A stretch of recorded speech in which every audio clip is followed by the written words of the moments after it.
حضرات گرامی، اللہ تعالیٰ کی شان عظمت بہت بلند ہے۔ اللہ تعالیٰ نے اس تمام مخلوقات کو پیدا فرمایا۔ ہر جاندار بے جان چیز اللہ تعالیٰ کی پیدا کی ہوئی ہے۔ اللہ تعالیٰ ان کا خالق ہے، ان کا مالک ہے، اور اللہ تعالیٰ ہی کے اختیار میں ہے کسی کو زندہ رکھنا یا موت دینا، عزت دینا یا ذلت دینا، طاقت دینا، کمزوری دینا، ہر عروج و زوال، ہر دکھ تکلیف اور سکھ، یہ اللہ تعالیٰ کے اختیار میں ہے۔ اللہ تعالیٰ کے حکم کے سامنے کسی کی مجال نہیں کہ وہ دم مار سکے۔ اللہ تعالیٰ کے سامنے ساری مخلوقات فرما بردار اور مطیع ہیں۔ قرآن مجید میں اللہ تعالیٰ فرماتے ہیں کل لہ قانتون، سب کی سب مخلوقات اور سب کی سب چیزیں اللہ کے لیے فرما بردار ہیں۔ زمین اگر کچھ اگاتی ہے تو یہ اللہ کے حکم سے اگاتی ہے۔ نہ زمین میں طاقت ہے، نہ زمین میں اختیار ہے، نہ زمین کے پاس کوئی صلاحیت ہے۔ اس زمین پر جو چیز اگتی ہے وہ اللہ کے حکم سے اگتی ہے۔ پانی میں بہاؤ ہے تو اللہ کے حکم سے ہے، اللہ کے حکم کے بغیر پانی کچھ نہیں کر سکتا۔ آگ جلاتی ہے، تپش دیتی ہے، گرمی دیتی ہے تو اللہ کے حکم سے ہے۔ اللہ تعالیٰ حکم دے دے تو یہ رک جاتی ہے۔ یہ اپنا کام نہیں کر سکتی، یہ کسی کو نقصان نہیں دے سکتی، کسی کو فائدہ نہیں دے سکتی۔ اسی طرح کائنات کی ہر چیز، اس میں جو صلاحیت ہے وہ اللہ کی طرف سے عطا کردہ ہے۔ جب اللہ چاہتے ہیں واپس لے لیں تو وہ صلاحیت ختم ہو جاتی ہے۔ قرآن مجید نے اللہ کی قدرت کے واقعات بیان فرمائے تاکہ لوگوں کو اللہ کا تعارف ہو جائے، اللہ کی پہچان ہو جائے، اللہ تعالیٰ سے محبت ہو جائے، اللہ پر ایمان بن جائے۔ اللہ تعالیٰ نے ابراہیم علیہ السلام کو آگ سے بچایا۔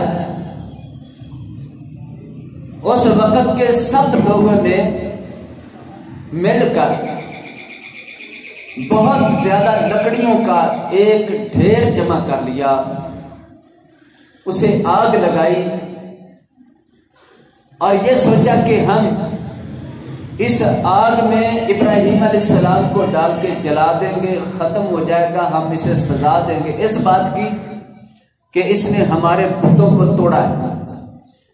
وہ بت تو نہیں کہتے تھے، بت ہم کہتے ہیں، وہ ان کے نزدیک تو ان کے الہ تھے، ان کے معبود تھے، ان کے خدا تھے۔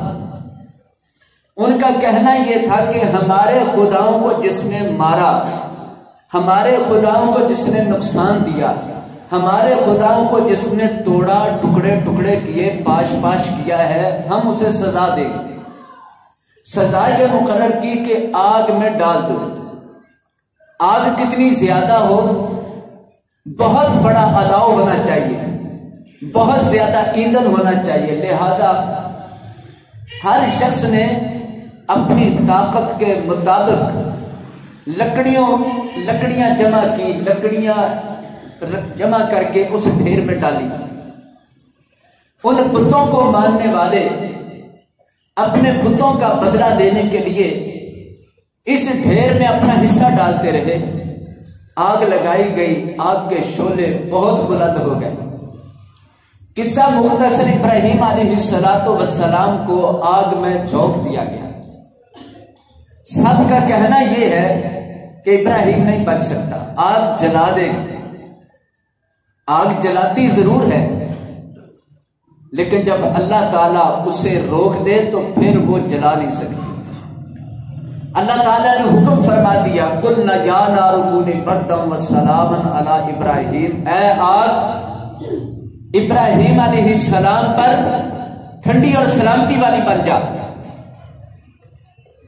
ابراہیم علیہ السلام اس آگ سے صحیح سالم نکل آئے. آگ نے ان کے جسم کا ایک بال بھی نہیں جلایا اور ان کے جسم کو گرمی بھی نہیں لگنے دی، تپش اور گرم ہوا بھی نہیں لگی، اس لیے کہ اللہ نے فرمایا ٹھنڈی ہو جا اور سلامتی والی ہو جا. ابراہیم علیہ السلام کے لیے تو وہ سلامتی والی آگ گلزار بن گئی، آگ بہار بن گئی، آگ پرسکون بن گئی. جو توحید والا ہے اسے دنیا میں بھی آگ نہیں کچھ کہتی تو آخرت میں بھی جہنم کی آگ اسے نہیں جلا سکے. جو اللہ کے لیے یکسو ہو جائے، خالص ہو جائے، اللہ تعالیٰ اسے اس طرح دنیا کے سامنے بھی سرخرو فرما دیتا ہے. ابراہیم علیہ السلام کو اللہ نے محفوظ فرمایا. آگ جلانے والی تھی، جلا نہیں سکی، اس لیے کہ آگ بھی اللہ کے حکم کی فرما بردار. اس کائنات کی ہر شے اللہ کی فرما بردار ہے. کسی شے کے اندر ہمت نہیں اللہ کی حکم عدولی کر سکے. حضرت موسیٰ علیہ السلام جب پیدا ہوئے تو فرعون کا حکم تھا کہ جو بھی بنی اسرائیل کے گھر بچہ پیدا اسے ذبح کر دو. موسیٰ علیہ السلام کی ماں پریشان تھی، میرے بچے کو ذبح کر دیا جائے گا. اللہ نے موسیٰ علیہ السلام کی والدہ کے دل میں خیال ڈالا کہ اپنے بچے کو صندوق میں ڈال کے دریا میں بہا دو. جب انہوں نے ایسا کیا، وہی پانی جو ڈبوتا ہے چیزوں کو، اس صندوق کو نہیں ڈبو رہا. یہ صحیح سالم فرعون کے محلات کے قریب پہنچ گیا. صندوق نکالا گیا، کھولا گیا. وہی فرعون جو بڑا بے رحم بچوں کو قتل کرنے والا تھا، اللہ نے اس کے دل میں ایسا رحم ڈالا، وہ اس بچے کے لیے خیر خواہ بن گیا، کفیل بن گیا، اس بچے کی پرورش کرنے لگ گیا. اس کائنات میں سمندر ہو، دریا ہو، نہر ہو، پانی، یہ سب کے سب اللہ کے حکم پر پابند ہے. اللہ تعالیٰ جو حکم عطا فرماتا وہی کچھ ہوتا ہے. اور جو ہم دیکھتے ہیں، جب اللہ چاہے اس سارے نظام کو روک دے، جب چاہے اللہ اسے چلا دے. ہم جب کھڑے ہوتے ہیں نماز میں اللہ کے سامنے، سینے پہ ہاتھ باندھ کے رکوع میں جاتے ہیں، سجدہ کرتے ہیں، تو ہم اس ہستی کے سامنے کھڑے ہیں، اس کے سامنے جھکتے اور سجدہ ریز ہوتے اپنی پیشانی زمین پر رکھتے ہیں کہ جو ذات اتنی عظیم ہے، اتنی قادر و قدیر ہے، اتنی اعلیٰ و برتر اور بلند و بالا ہے کہ اس کے سامنے کسی کی کوئی مجال نہیں چلتی. اتنی بڑی ذات کے سامنے کھڑے ہونے کی اللہ توفیق دیتا ہے. اللہ تبارک و تعالیٰ کی قدرت دیکھیے. ابراہیم علیہ السلام کو اللہ نے حکم دیا کہ اپنے بیٹے کی گردن پہ چھری چلاؤ. ابراہیم علیہ السلام اپنے بیٹے کی گردن پر چھری چلاتے ہیں. چھری بھی تیز ہے، چلانے والا بھی کوئی کمی نہیں کر رہا، زور لگانے میں کوئی کمی نہیں کر رہا. ذبح ہونے والا بھی فرما بردار ہو کے لیٹا ہے، وہ ذبح ہونے کو تیار ہے، یہ ذبح کرنے کو تیار ہے. چھری بھی موجود ہے، وہ گردن پر چلائی بھی جا رہی ہے، لیکن وہ کیوں نہیں چلتی؟ کل اللہ قانتون. لوگوں، کائنات کی ہر شے اللہ کے حکم کی فرما بردار. اللہ نے حکم دے دیا ہے، نہ چلے. ابراہیم علیہ السلام وقت کے پیغمبر ہیں، وہ زور لگا لیتے ہیں، چھری نہیں چلتی.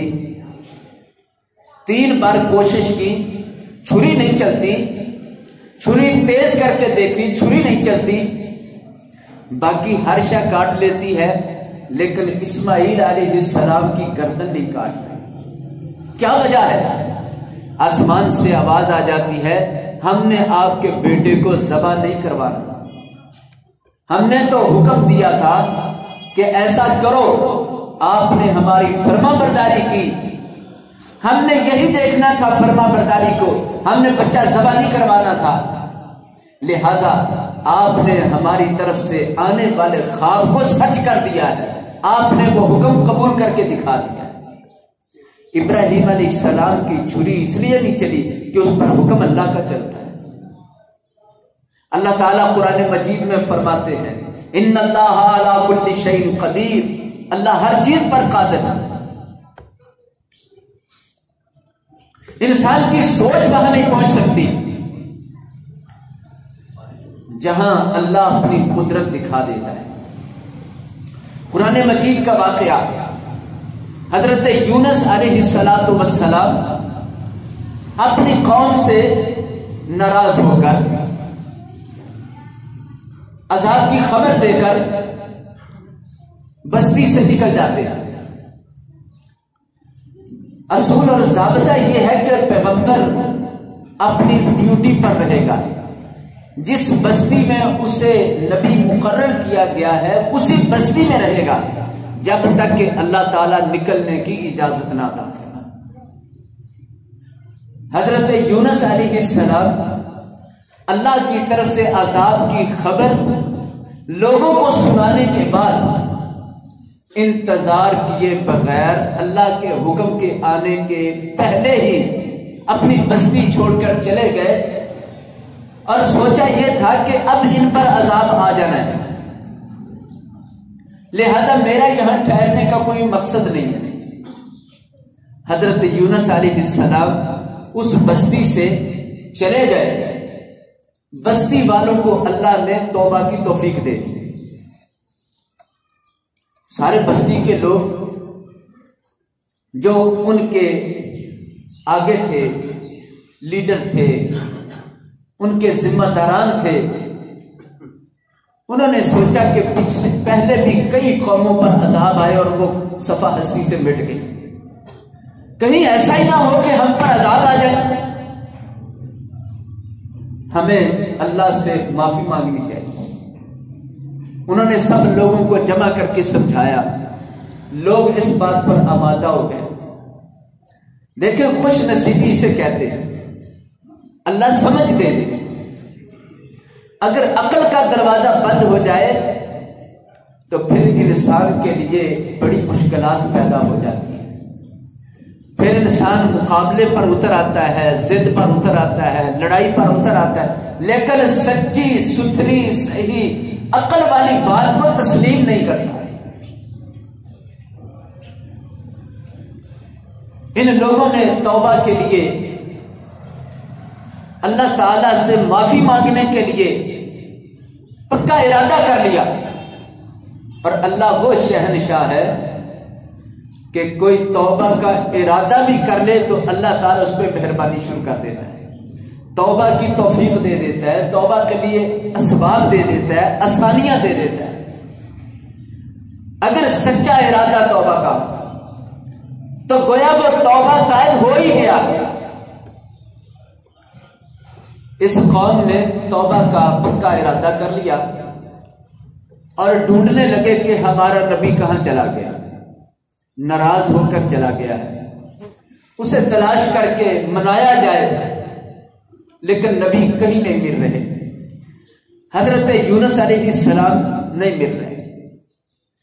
ان لوگوں نے یہ سوچا کہ پیغمبر نے 3 دن کا کہا تھا، 2 دن گزر گئے، تیسرا دن آ گیا، اللہ کا عذاب آ جائے گا، لہذا یہ سوچ کر جب دیکھا آسمان پہ کالی گھٹائیں گرج چمک شروع ہو چکی ہے، یہ سب کے سب ایک میدان میں جمع ہو گئے اور سجدے میں گر گئے، اللہ سے معافیاں مانگنے لگ گئے، اللہ کے سامنے رونے لگ گئے، گڑ گڑانے لگ گئے۔ جس قوم کے بارے میں نبی نے کہا ہو کہ ان پر 3 دن بعد عذاب آئے گا، یہ فیصلہ پیغمبر نے اپنی طرف سے نہیں سنایا تھا، اللہ کی طرف سے یہ پیغام تھا جو سنایا گیا۔ اب قوم کے لوگوں کو عذاب کے آنے کی خبر بھی دے دی گئی، عذاب کا فیصلہ بھی ہو چکا ہے۔ وقت کا پیغمبر بھی ان کو چھوڑ کر ان سے ناراض ہو کر چلا گیا ہے۔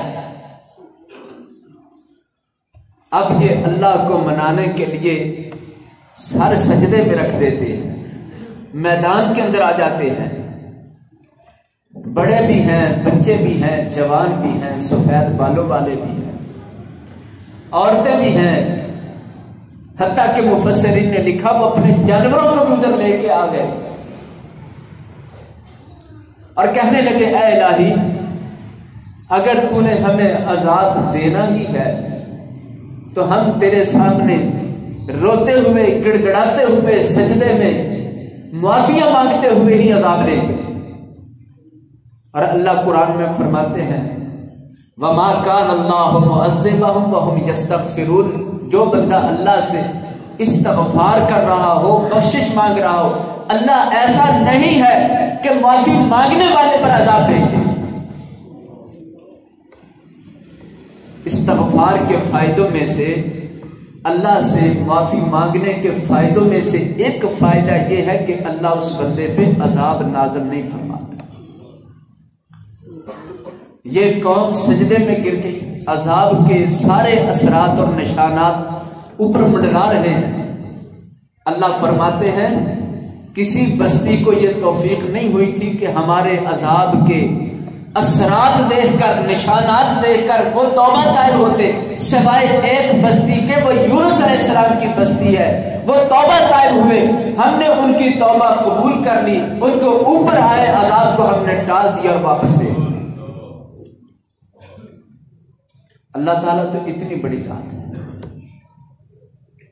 دوسری طرف یونس علیہ السلام کو کوئی پتہ نہیں کہ میری بستی کے لوگ مجھے تلاش کر رہے ہیں، یہ بھی علم نہیں ہے کہ وہ توبہ کرنا چاہتے ہیں سارے لوگ، یہ بھی معلوم نہیں ہے کہ وہ توبہ کر چکے ہیں۔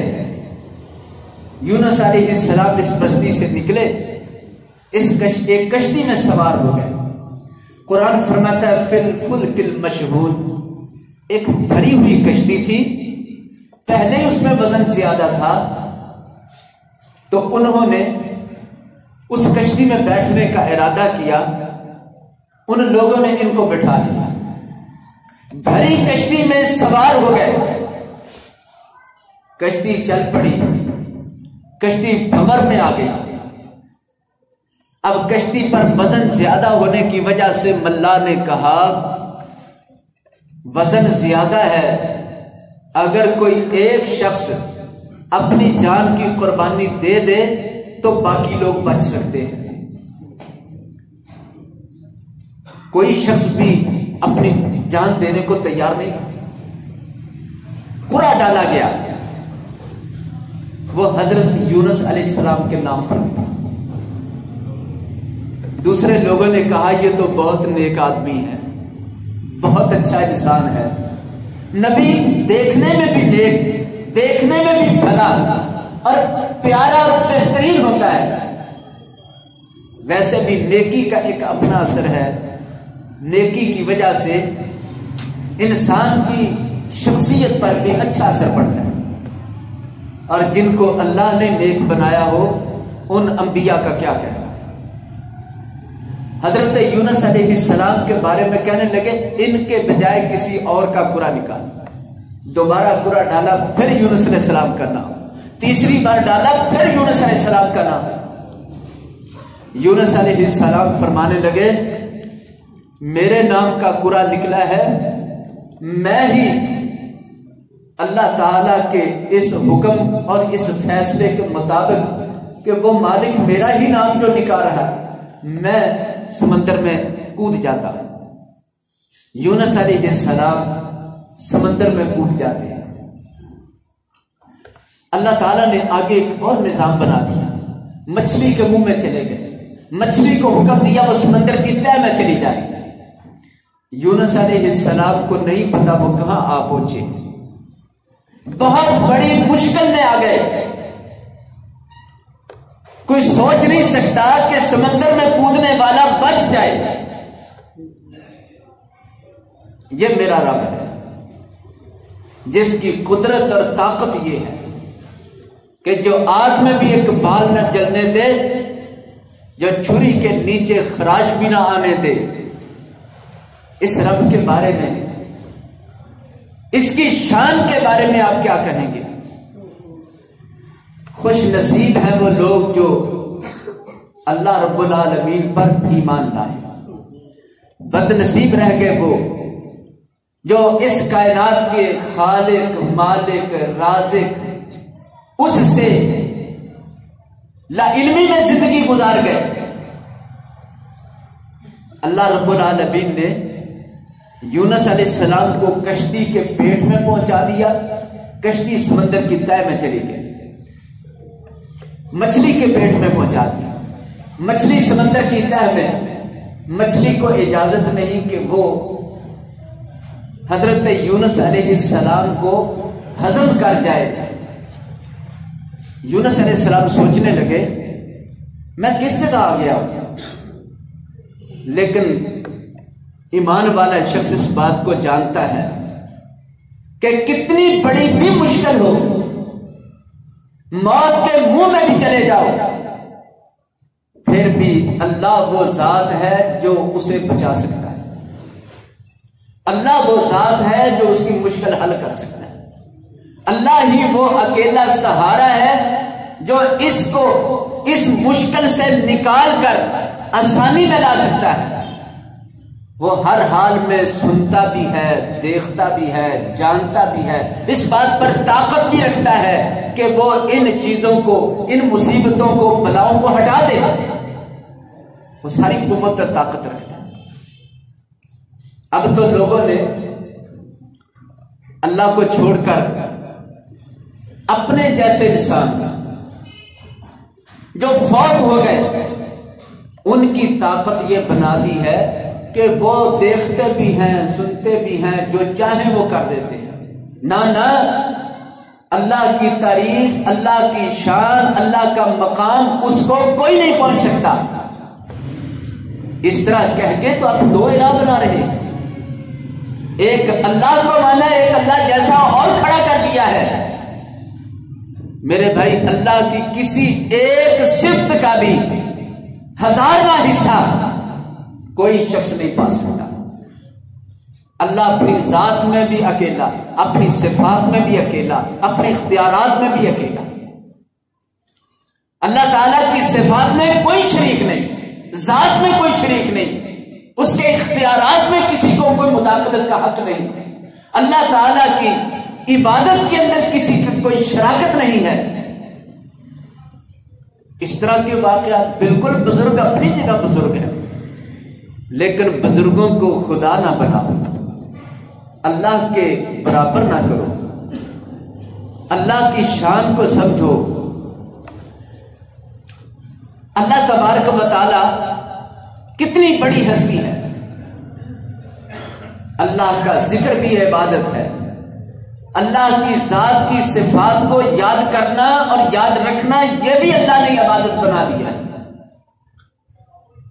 حدیث شریف میں ہے سب لوگ ایک میدان میں اکٹھے ہو جائیں، اگلے بھی پچھلے بھی، جن بھی انسان بھی، ایک میدان میں سب جمع ہو جائیں، سب اپنے دل کی تمنا کے مطابق اس سے مانگیں، وہ سب کی سنتا بھی ہے اور سب کو دینے پر قادر بھی ہے، سب کو عطا کرنے کے بعد بھی اس کے خزانے میں ذرہ جتنی کمی نہیں آتی۔ پھر نبی کریم صلی اللہ علیہ وسلم فرماتے ہیں کہ اللہ کیسی ذات ہے۔ قرآن اور حدیث سے ایمان مضبوط ہوتا ہے۔ دنیا کے لوگوں کو دیکھا جائے، دنیا کے حالات کو دیکھا جائے اور انسان سمجھے میں کیا کروں اور میں کیسے کروں، ایمان کمزور ہوتا ہے۔ اللہ پہ ایمان رکھنا ہے۔ آپ صلی اللہ علیہ وسلم فرماتے ہیں سیاہ رات ہو، سیاہ پتھر ہو، سیاہ رنگ کی چیونٹی ہو، اس رات کی تاریکی میں سیاہ چیونٹی سیاہ پتھر پر چل رہی ہو، اللہ رب العالمین اس چیونٹی کو دیکھ بھی رہا ہے اور اس کے چلنے سے قدموں کی آواز کو سن بھی رہا ہے۔ یہ اللہ کی شان ہے۔ مکہ کے کافروں نے اللہ کی شان کم کر دی تھی، اللہ کے ساتھ شریک بنائے، نیک لوگوں کو جوڑ دیا، اولیاء کو جوڑ دیا، کئی نبیوں کو ساتھ جوڑ کر ابراہیم علیہ السلام کے مورتیاں بنا دی، اور پھر اسماعیل علیہ السلام کی مورتی بنا دی، سیدہ مریم علیہ السلام کی تصویریں بنا دی خانہ کعبہ کے اندر۔ ان لوگوں نے نیک لوگوں کو اللہ کی صفات میں داخل کر دیا کہ یہ بھی کچھ کرنے والے ہیں، جبکہ یہ سب نیک لوگ اپنی دنیا کے اندر، اسی زندگی کے اندر یہ سب کچھ کہہ کے گئے، لوگوں اللہ کے علاوہ کوئی کچھ نہیں کر سکتا، اس دنیا کا ایک ایک ذرہ اللہ کے حکم کا پابند ہے، اللہ کے حکم کا فرما بردار ہے۔ لوگوں ہم اپنی جان، اپنا جسم، اپنے لیے بھی نفع نقصان کا اختیار نہیں رکھتے۔ جب انبیاء علیہ السلام یہ کہیں ہم اپنے لیے اختیار نہیں رکھتے، تو نبیوں سے بڑھ کر کون؟ حتیٰ کہ رسول اللہ صلی اللہ علیہ وسلم سے اللہ تعالیٰ نے یہ بات کہلوائی کہ آپ کہہ دیجئے قُلْ إِنِّي لَا أَمْلِكُ لِنَفْسِي نَفْعًا وَلَا ضَرًّا، اے لوگوں میں اپنی جان کے لیے نفع اور نقصان کا اختیار نہیں رکھتا۔ دیکھیں ایک بندہ کوشش کرتا ہے مجھے نفع ہو نقصان نہ ہو، یہ کوشش تو ہے، کامیاب ہوتی ہے یا نہیں ہوتی وہ انسان کے اختیار میں نہیں ہوتا، وہ اللہ کے اختیار میں ہے۔ اللہ اپنے پیارے نبی صلی اللہ علیہ وسلم سے کہلوا رہا ہے، تو آپ کا مقام کتنا بلند ہے۔ اس کائنات کے اندر سب سے اعلیٰ پیغمبر ہیں، سارے پیغمبر ایک پلڑے میں ہوں، ہمارے آخری نبی جناب محمد صلی اللہ علیہ وسلم دوسرے پلڑے میں ہوں، تو یاد رکھیے گا سارے نبیوں سے بڑھ کر عزت، مقام، درجہ اور عظمت اللہ نے جناب محمد رسول اللہ صلی اللہ علیہ وسلم کی رکھی ہے۔ ان کے برابر تو کوئی نہیں اس کائنات کے اندر، کسی کا درجہ نہیں۔ اللہ سے، آپ صلی اللہ علیہ وسلم سے بڑھ کر ہیں تو اللہ تعالیٰ ہے، اللہ کے بعد اگر درجہ ہے تو جناب محمد صلی اللہ علیہ وسلم کا عزت عظمت میں اللہ نے درجہ بنایا ہے، اور حکم دیا کہ آپ ان کو بتا دیں تاکہ کسی اور کے بارے میں کوئی غلط فہمی اور شبہ نہ رہ جائے۔ آپ کہہ دیجئے میں اپنے بارے میں نفع اور نقصان کا اختیار نہیں رکھتا، جو اللہ کا حکم ہوتا ہے وہی میرے ساتھ پیش آتا ہے، نفع مل جاتا ہے، مجھے کبھی نقصان بھی ہو جاتا ہے، مجھے سکھ بھی آتے ہیں، دکھ بھی آتے ہیں، خوشیاں بھی آتی ہیں، غم بھی آتے ہیں، میں تو اللہ ہی کے حکموں کا پابند ہوں، اللہ ہی کا فرما بردار۔ یہ ہے رسول پاک صلی اللہ علیہ وسلم۔ حضرت یونس علیہ السلام مچھلی کے پیٹ میں ہے، اب کیسے نکلیں؟